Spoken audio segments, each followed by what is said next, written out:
Oi,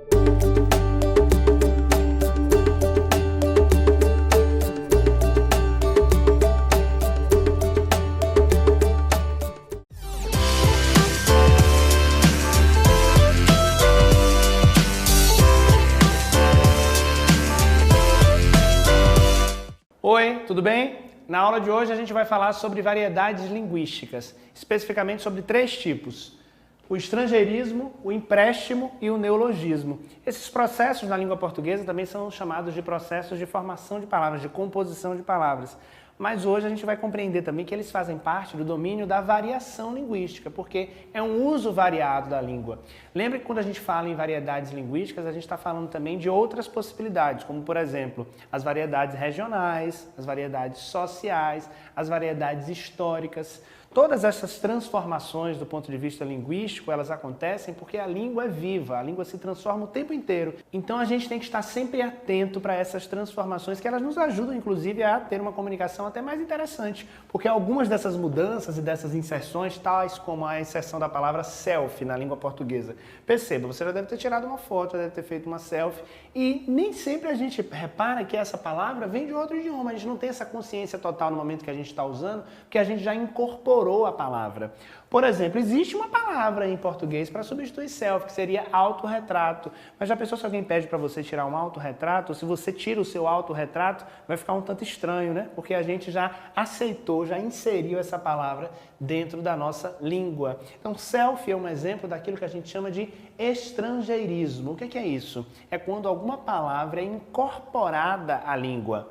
A gente diz, então, que a palavra piercing, a palavra hot dog, a palavra test drive, todas essas expressões e palavras compõem estrangeirismos, porque elas vêm da língua inglesa e a gente coloca no nosso idioma, mantém a escrita exatamente como é, embora a gente pudesse utilizar outras palavras. Mas o que define é a necessidade de comunicação. Por exemplo, a gente sabe que o piercing é um processo de inserção de um metal no corpo, ou o próprio metal, né, que vem do verbo furar ou perfurar em inglês. Mas dificilmente alguém vai dizer, vamos colocar um metal no nariz? Não, a gente já consegue utilizar a palavra da língua inglesa como se ela fosse da língua portuguesa. Existem vários estrangeirismos que fazem parte da nossa vida. Embora a gente também tenha a expressão cachorro-quente e use, também é comum utilizar a expressão hot dog. Assim como quando você vai fazer o teste de um automóvel, dizer um test drive. Então, perceba que a incorporação de palavras de outro idioma é algo muito comum, algo muito usual. E que razões nós temos para isso? Nós temos várias razões. Nós temos razões culturais, nós temos razões históricas, nós temos razões também voltadas para a necessidade de comunicação. No caso da língua inglesa, a gente não pode desconsiderar o poderio desse idioma no mundo, né? Do ponto de vista da penetração econômica dos países que falam a língua inglesa, a importância dos Estados Unidos nesse contexto. Então, muitas vezes a gente incorpora essas palavras por conta desses fatores também sociais, históricos e econômicos. A gente não pode perder isso de vista. Outras razões e alguns medos que surgem nesse processo é o de descaracterização do idioma, ou seja, tem gente que tem medo que com essa inserção de tantas outras palavras, a gente acabe também prejudicando um pouco a nossa língua. Bom, esse é um debate social, um debate cultural relevante, interessante de ser feito, mas a gente não pode também esquecer que no mundo globalizado, essas trocas, esses diálogos entre culturas diferentes, entre povos diferentes, entre países, isso tudo é muito comum. Então, acaba sendo um processo inevitável essa inserção de palavras, o que não significa necessariamente que nós vamos descaracterizar o nosso idioma. Nossa língua é a língua portuguesa, a gente continua utilizando esse idioma o tempo inteiro, mas nem por isso a gente vai deixar de contar com a contribuição de outras línguas. Até porque quem define o uso, quem define a utilização, quem define de fato a penetração da palavra dentro desse idioma é o falante, e não tem como correr atrás dessas regras sem perceber que ele, o falante, é a figura principal nesse processo. Então não adianta a gente instituir a partir de agora que ninguém mais pode usar a expressão hot dog, só vai usar cachorro-quente, porque não é assim que a língua funciona, né? Nós temos um poder imenso na hora da comunicação. A gente também não pode esquecer a influência da tecnologia. Muitas vezes os estrangeirismos são incorporados exatamente por conta do uso de uma nova tecnologia, do desenvolvimento de uma nova técnica, e isso influencia também na linguagem, a necessidade de uma palavra que não existe no idioma, e para isso a gente acaba recorrendo a outro.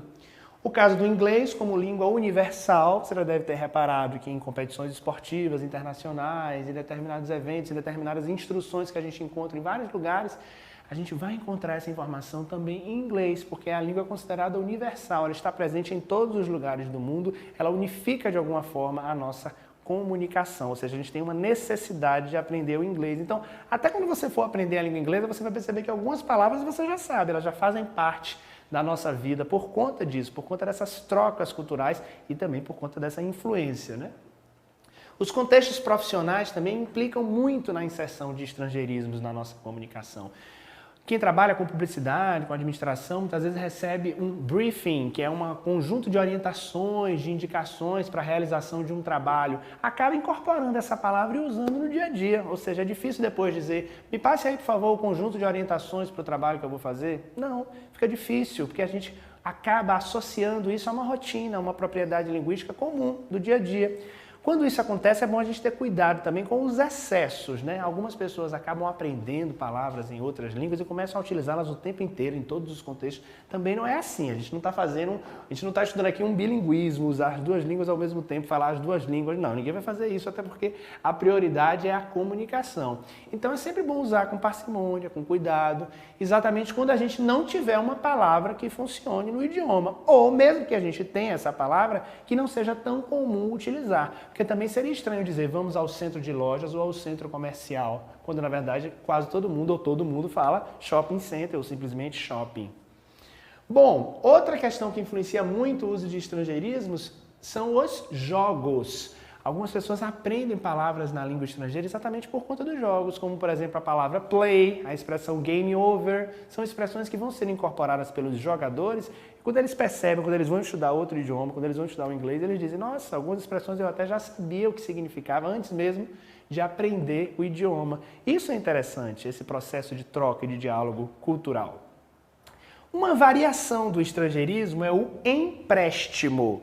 Olha essa ideia do empréstimo. O empréstimo é o seguinte, é quando a gente incorpora uma palavra de outro idioma, mas a gente faz algum tipo de alteração, seja do ponto de vista da escrita, seja do ponto de vista fonético. Então, por exemplo, a palavra futebol em português vem da palavra football em inglês.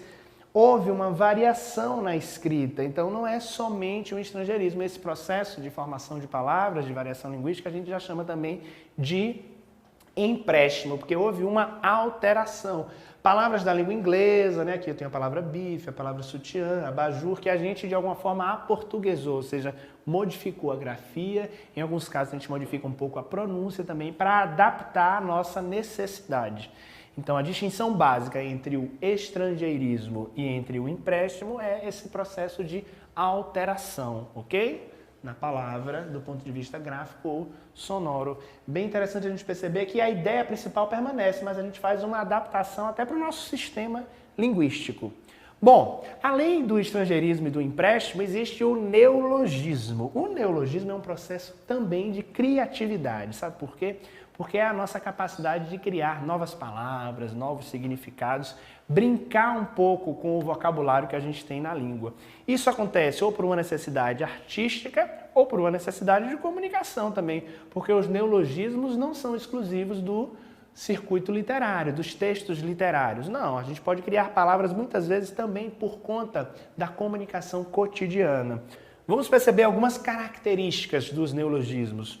A primeira delas é essa ideia de que é uma criação de novas palavras ou a atribuição de novos significados a palavras que já existem, ok? Então a ideia de novidade do novo, neo, está presente no neologismo, criação de novas palavras ou atribuição de novos significados.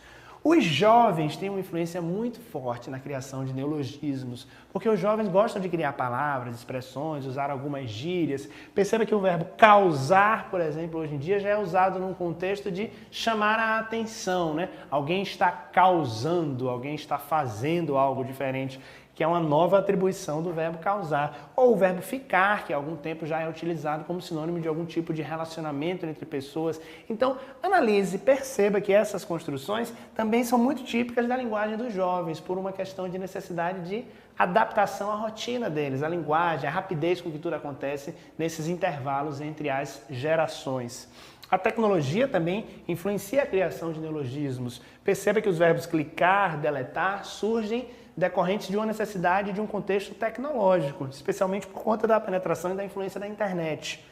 Por que precisamos de neologismos? Porque muitas vezes a gente precisa criar mesmo, inventar palavras, e a gente sente a necessidade e percebe que dentro do conjunto de palavras do idioma, do vocabulário, do léxico do idioma, a gente não encontra uma palavra suficiente para determinada comunicação. Então a gente precisa inventar ou reinventar.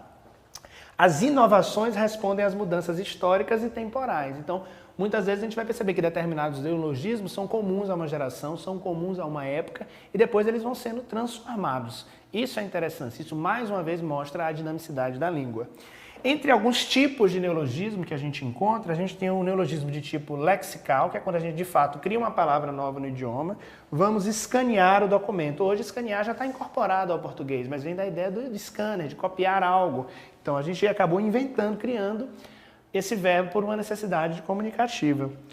O neologismo semântico, que é esse voltado para a atribuição de um novo significado. Nós temos a palavra gato, que originalmente se refere a um animal, mas também pode se referir a uma expressão voltada para a ideia da beleza de alguém. Então, quando eu digo o namorado dela é um gato, a palavra gato aqui já ganhou outro significado.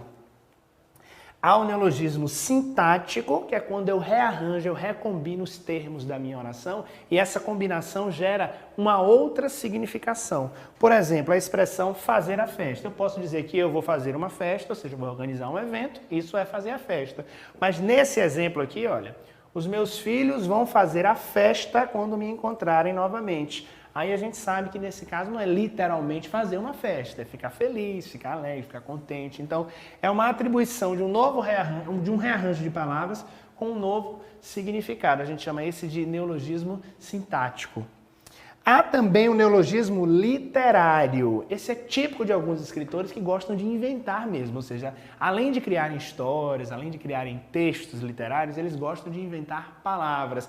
Guimarães Rosa é clássico nesse tipo de invenção. Por exemplo, com a criação da palavra ensimesmudo, que é uma ideia de alguém muito fechado. E olha só como eu expliquei para você isso. Ensimesmudo é alguém muito fechado. Até a palavra fechado aqui nesse caso é uma atribuição de um significado novo a uma palavra. Alguém muito fechado é alguém muito sério, alguém muito sisudo. Então, os escritores, eles também gostam de recorrer a essa possibilidade linguística, que isso ajuda muito na criação de textos mais criativos, interessantes e envolventes. O neologismo tecnológico, que surge por conta de uma necessidade do desenvolvimento de uma técnica. Por exemplo, cupcake acaba surgindo por conta da criação de bolos que podem ser servidos em potes, que podem ser servidos desse formato. Ou seja, o cupcake, quando é criado, surge como uma necessidade de comunicação de algo que ainda não existia. Esse processo, essa tecnologia começou a ser desenvolvida, então a gente acaba tendo que criar uma palavra para nomear esse processo.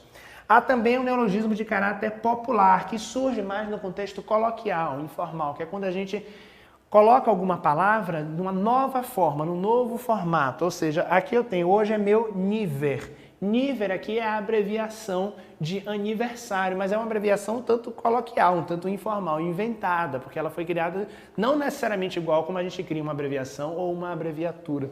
Esse aqui foi um uso coloquial e ele também não deixa de ser um tipo de neologismo, já que é a atribuição, a utilização de uma palavra ou a ressignificação de uma palavra que já existe dentro do idioma. Então perceba que são recursos criativos, são recursos necessários para a gente compreender o quanto a língua é dinâmica, o quanto ela se transforma, o quanto ela recebe influências culturais e o quanto ela pode ser feita e refeita diariamente por conta do nosso uso, ok? Então hoje a gente estudou estrangeirismo, empréstimo e neologismo. Muito obrigado!